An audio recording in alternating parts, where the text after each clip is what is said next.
জাহাঙ্গীরনগর বিশ্ববিদ্যালয়ের বর্তমান পরিস্থিতি কি সেটি আমরা জানবার চেষ্টা করছি। আমাদের সহকর্মী মাহফুজুর রহমান নিপু আছেন সেখানে। নিপু, গতকালকের যে ঘটনা, এরপরে তো অনেকেই আহত হয়েছেন, আহতদের কি অবস্থা সেটি জানাবেন। ক্যাম্পাসের পরিস্থিতি আপনি এই মুহূর্তে কেমন দেখছেন?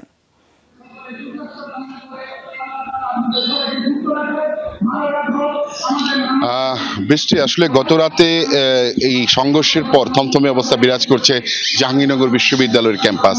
আমরা দেখেছি যে একেবারে ক্যাম্পাসের বিভিন্ন গুরুত্বপূর্ণ যে পয়েন্টগুলো রয়েছে সেই পয়েন্টগুলোতে আইন শৃঙ্খলা রক্ষাকারী বাহিনী তারা কিন্তু তারা মোতায়েন রয়েছেন এবং সতর্ক অবস্থাতে রয়েছেন। এছাড়াও আজকে যে কোটা আন্দোলনকারী যারা রয়েছেন তাদের যে পূর্ব ঘোষিত একটি কর্মসূচি রয়েছে, অর্থাৎ 3টের সময় একটি বিক্ষোভ মিছিল হওয়ার কথা রয়েছে, সেটির জন্য কিন্তু কেন্দ্রীয় লাইব্রেরির সামনে এরই মধ্যে কিন্তু তারা জড়ো হতে শুরু করেছেন এবং তারা বলছেন যে তাদের নেতাকর্মী যারা আহত হয়েছেন তারা কিন্তু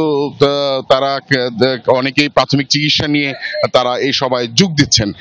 আহতদের কথা জানতে চেয়েছিলাম। আমি গিয়েছিলাম সাভারের একটি বেসরকারি হাসপাতালে। আমরা গিয়ে দেখেছি ওই হাসপাতালটিতে একজন শিক্ষক গুলিবিদ্ধ অবস্থায় রয়েছে এবং বেশ কয়েকজন শিক্ষার্থী তারা কিন্তু চিকিৎসাধীন অবস্থায় রয়েছে। তাদের হাতে পায়ে কারো মাথায় আঘাতপ্রাপ্ত হয়ে কিন্তু তারা চিকিৎসাধীন রয়েছে। চিকিৎসকরা যেমনটা জানিয়েছেন যে আসলে প্রতিটা ক্ষেত্রে কোনো গুরুত্বপূর্ণ ইনজুর্ড হলেও সংখ্যামুক্ত বলে জানিয়েছেন চিকিৎসকরা। তো এই অবস্থাতে আমরা যতটুকু জেনেছি বিশ্ববিদ্যালয় প্রশাসন তারা কিন্তু এরই মধ্যে কিন্তু একটি সিন্ডিকেট মিটিং এ বসেছেন।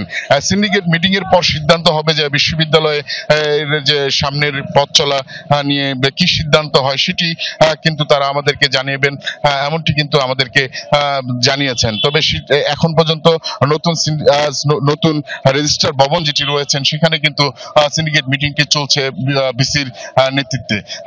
এখন যদি বলতে চাই যে থমথমে অবস্থা বিরাজ করছে, তবে নিরাপত্তার পুরো এলাকা নিরাপত্তার চাদরে রেখেছে আইন শৃঙ্খলা রক্ষাকারী বাহিনী। শুনছিলাম। ধন্যবাদ জানাচ্ছি নিপু আপনাকে।